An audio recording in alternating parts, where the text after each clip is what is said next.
Teacher हो जो sacrifice करने के तैयार हो, तो मान लो कि उन बच्चों का भविष्य बनना तय है।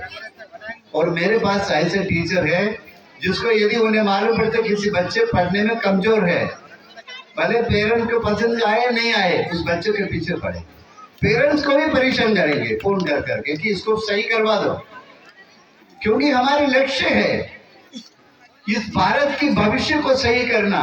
ये बच्चे भले आपका है, लेकिन बच्चे जब हमारे स्कूल में आ गया फिर हमारे ही बच्चे हैं, वो हमारी जवाबदारी उस बच्चे को इस देश की सबसे अच्छे नागरिक बनाना,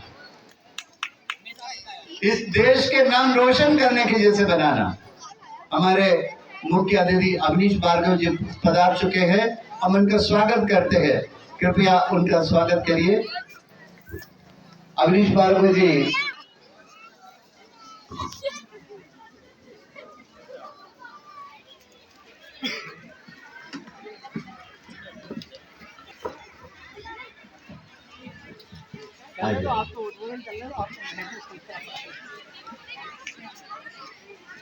तो किसी भी संस्था का, जैसे मैंने कहा, किसी भी संस्था का सबसे शिक्षक है।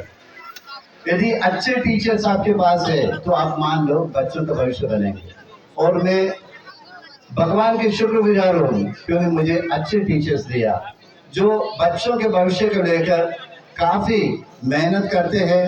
और मेरा उम्मीद है आने वाले समय में हमारे इन बच्चे, मैं हमेशा कहते कि हमारे यहाँ से पढ़े बच्चे ये आसपास की सभी स्कूलों में पढ़ाने में भी लगेंगे। एक दिन आएंगे ये आसपास में जितने भी स्कूल्स है जहाँ पर इंग्लिश मीडियम स्कूल पढ़ाते हैं, हमारे बच्चे बड़े होकर वहाँ पढ़ाने जाएंगे। उसका मतलब मेरा कहना यह है धीरे धीरे पढ़ाने के एक सिस्टम ही बदल जाएंगे, बच्चों के पढ़ाने का सिस्टम ही बदलेंगे और देश के और गांव के उन्नति होते ही रहेगी। मैं धन्यवाद देता हमारे सभी पालकगण, हमारे सम्मानित प्रिंसिपल, मैनेजर और बच्चे, हमारे टीचर्स। आज हम लोग भारत के 75वां गणतंत्र दिवस मना रहे हैं। 75 इयर्स हम लोगों ने कंप्लीट किया इस देश की आज़ादी की 75 इयर्स। भारत जब आजाद हुआ था हमारे इकोनॉमी कहीं पर नहीं था, बहुत ही खराब कंडीशन। देश के प्रधानमंत्री को भी लाइन में खड़े रहकर रेशन लेने की हालत है। लेकिन आज पूरे विश्व के 5वां नंबर के सबसे बड़े आर्थिक व्यवस्था है। ये बहुत बड़ी बात है, बहुत बड़ी बात है। भारत को गेहूं लेने के लिए अमेरिका जैसे देशों के सामने हाथ फैलाना पड़ता था, आज हमारा गेहूं पूरे विश्व में बढ़ती।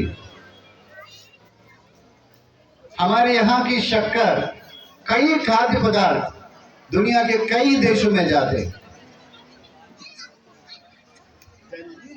हमारे बच्चों को देखो आज बहुत दूध है हमारे यहाँ, जितने चाहिए। ये सब देश के विकास है। देश के विकास ढूंढने के लिए हम लोगों को कहीं जाने की जरूरत नहीं है। हमारे आसपास में ही देखिए, जहां आप छोटे थे, जहां पर चलने के लिए रास्ता सही नहीं था, आज बहुत अच्छे रास्ते हैं। तो देश आगे बढ़ रही है और इस बढ़ने की सबसे बड़ा कारण है हमारे बच्चे, क्योंकि हमारे बच्चे पढ़ाई में बहुत आगे निकलते हैं।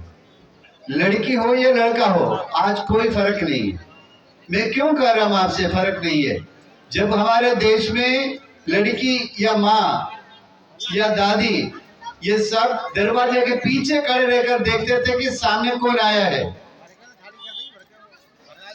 मैं कि नहीं। लेकिन आज आप टीवी में जाके देखना, तीनों सेना के महिलाओं के द्वारा पूरा परेड किए जा रहे हैं आर्मी रिपब्लिक डे के दिन में। आप देखिए कहां पहुंचे हम लोग। देश में महिलाओं की इतनी ज्यादा है कि आप देखना पेपर में कोई भी परीक्षा के रिजल्ट आते हैं उसमें गर्ल्स सबसे आगे है, भले आईएएस हो आईपीएस हो कहीं पर भी हो सबसे आगे। इसके कारण क्या है? उसके रीजन ये है, माता पिता पढ़े लिखे होने के बाद में उनको समझ में आएगा कि लड़का हो या लड़की हो दोनों बराबर है इस देश के और उन लोग कुछ भी कर सकता है, आगे बढ़ाया। और मैं आपसे कहूं इस संस्था की सफलता का सबसे बड़ा कारण है हमारे बहुत अच्छे पेरेंट्स। बच्चों को कोई भी चीज की जरूरत है, पढ़ने का समय, सब काम में उन लोग आगे आए। हम किसी भी पेरेंट्स को फोन करके उन लोग को ये चीज की जरूरत है, दूसरे दिन ही बच्चे उसके साथ मिलते। साउथ इंडिया में कहावत है, भले आप खाना नहीं खाओ कपड़े सही पहनो। केरल में खास करके ये परसों से लोग कहते हैं खाने मत खाओ कोई बात नहीं लेकिन कपड़े अच्छे पहनो। उनका कहने का तात्पर्य ये है आप क्या खा रहे हैं क्या कर रहे हैं इसके मतलब नहीं, लेकिन आप कैसे जिएंगे, आपका जीवन शैली क्या है उस पर निर्भर है। हमारे यहाँ पर जितने भी पेरेंट्स मैंने देखा है बच्चों के लिए क्या नहीं करते, हर चीज हर काम में उन लोग आगे हैं। बच्चों के लिए किसी प्रकार की सैक्रिफाइस करने की आगे है, उसी की नतीजा है आज हमारे बच्चे सबसे आगे हैं।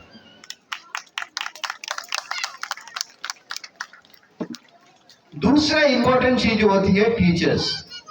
बच्चों की आगे बढ़ने की दूसरा सबसे इंपॉर्टेंट चीज है